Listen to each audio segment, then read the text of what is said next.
Okay, guys, I am just, Michigan is continually coming up. I have some friends who keep talking about Michigan, and let me full state, I do have respect for Michigan. No doubt they're a good team. I still think Indiana is a better team, and you know it all falls on Tom Crean. A lot of it. I think Indiana from top to bottom has the best team in the country, and they should win the national championship this year. If they don't, it's because of themselves. But right now, I'll tell you right now, they ain't the number one team in the country. Michigan is pretty good. Number two, Michigan so far is playing better than Indiana, maybe a little bit. They haven't lost. You have to put them above Indiana. But anyway, I was somebody just posted on my Facebook saying Michigan had the best backcourt in the country. I will disagree. I think Louisville would argue. I think Louisville has a really good backcourt. Michigan is awesome in the backcourt though. But I did throw together some statistics, and the starting guards for Michigan combined 33.2 points per game. Indiana, between Farrell and Hull, 17.5 points per game. But that just shows that ain't really bad, because that just shows Indiana has many different ways to attack you. I mean, they'll score more than anybody in the country. Number one points per game average in the country. So, and they're doing it with guards only scoring 17.5. Michigan has their goals will score on 33.2. I'm very confident we can shut down Michigan's guard play. I do. I don't think it'll be easy, but I think we could do it. And then rebounds, they're beating us in rebounds 8.5 to 6.1. Assists 9.7 to 9.0. Bulk for Michigan is just fantastic. He's like a coach, and that's what you want as a point guard. And that's really going to put Michigan way up. It is essential to win a national championship to have a good point guard. It is.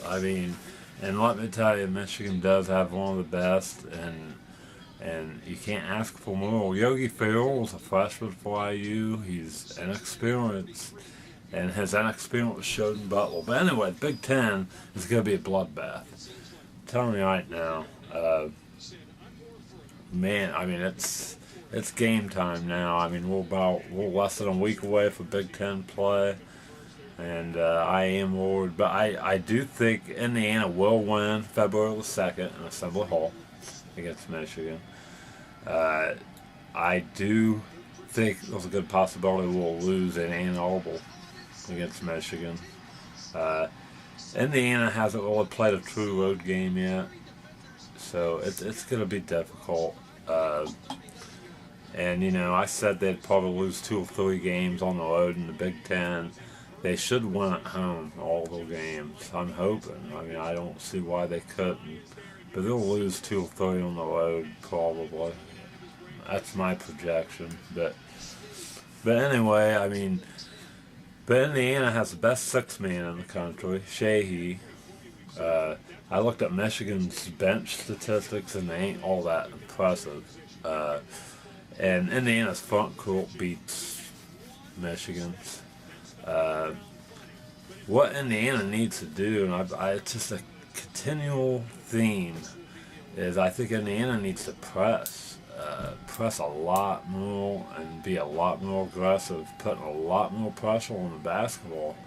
If they don't do that, they're in trouble. Telling you right now. And I just don't understand. I think maybe it's Perea.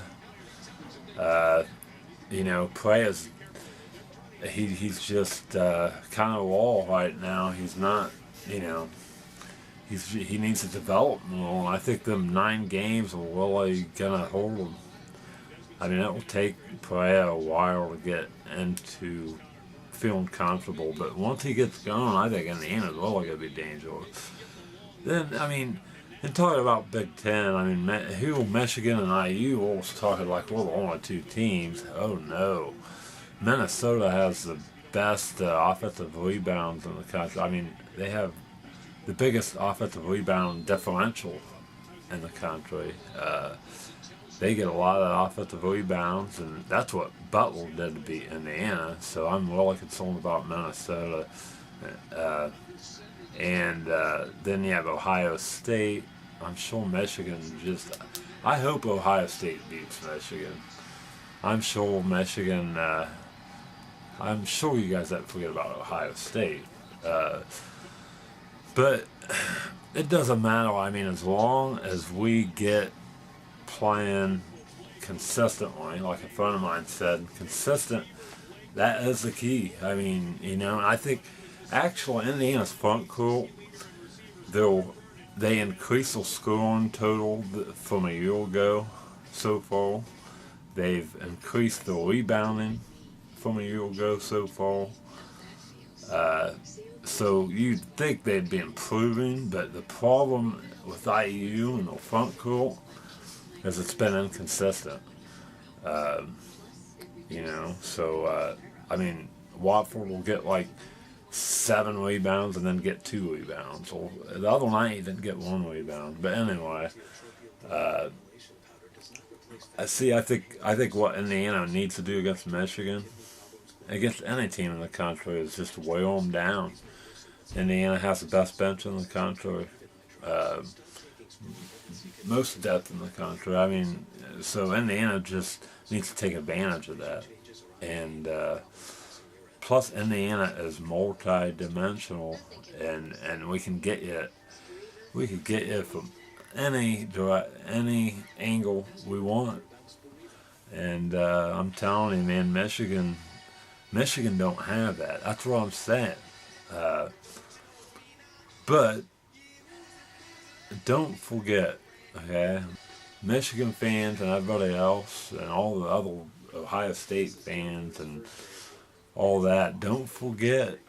I mean, you can trash talk IU all you want, but do not forget, Indiana owns the Big Ten. 5 national championships. Michigan, how many does Michigan have? 1. That's why I can't get too fired up about Michigan, because Kentucky, North Carolina, Duke, UCLA are the ones that we're battling. I mean, we ain't really battling anybody in the Big Ten. I mean, nobody. Indiana's won 5 national championships. The rest of the Big Ten combined, 5. So, so I'm trying not to get too fired up about Michigan. And I do like Michigan. I don't hate them. And I don't hate the Big Ten. I mean, I'm proud to be in the Big Ten. Big Ten's awesome. But still, don't get too cocky. Not just towards Michigan fans, but Big Ten fans. Don't act like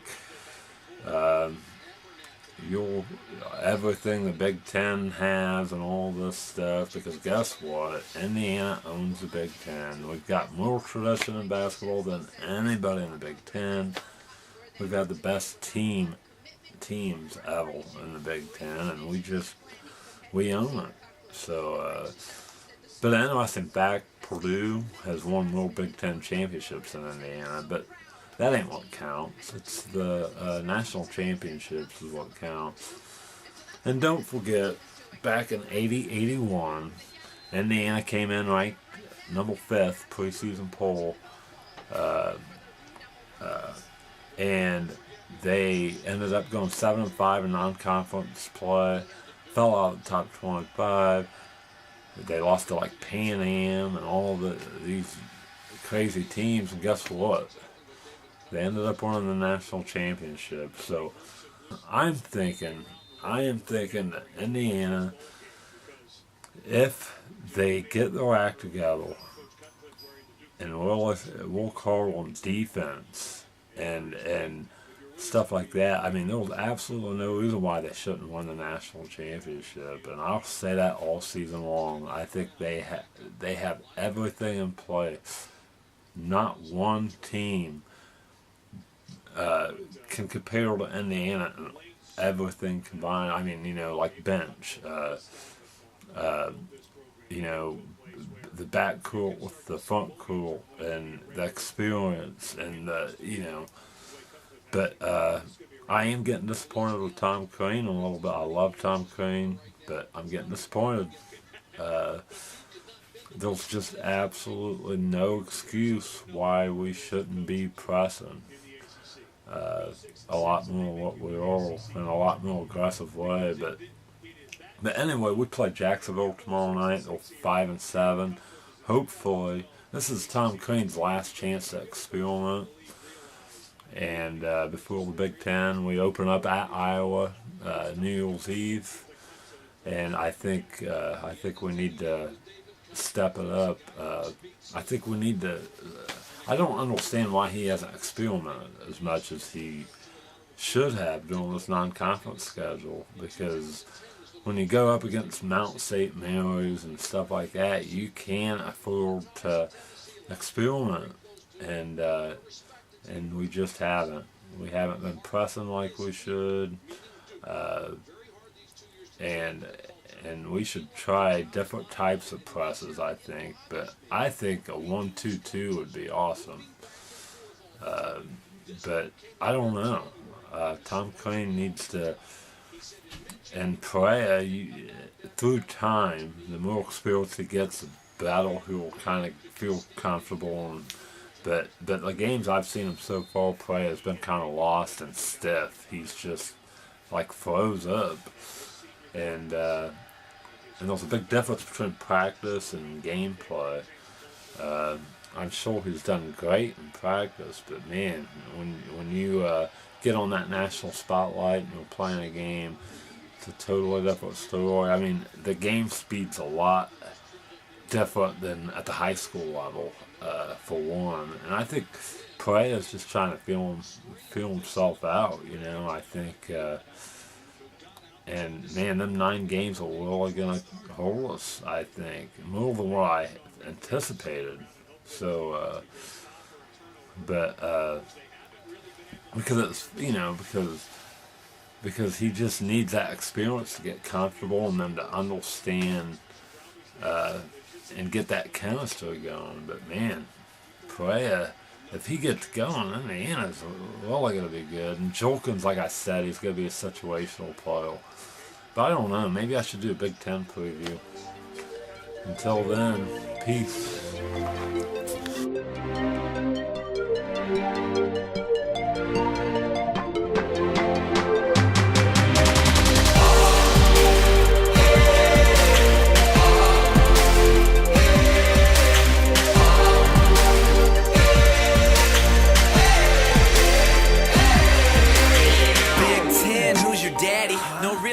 Your daddy, yeah, your school's coming up short.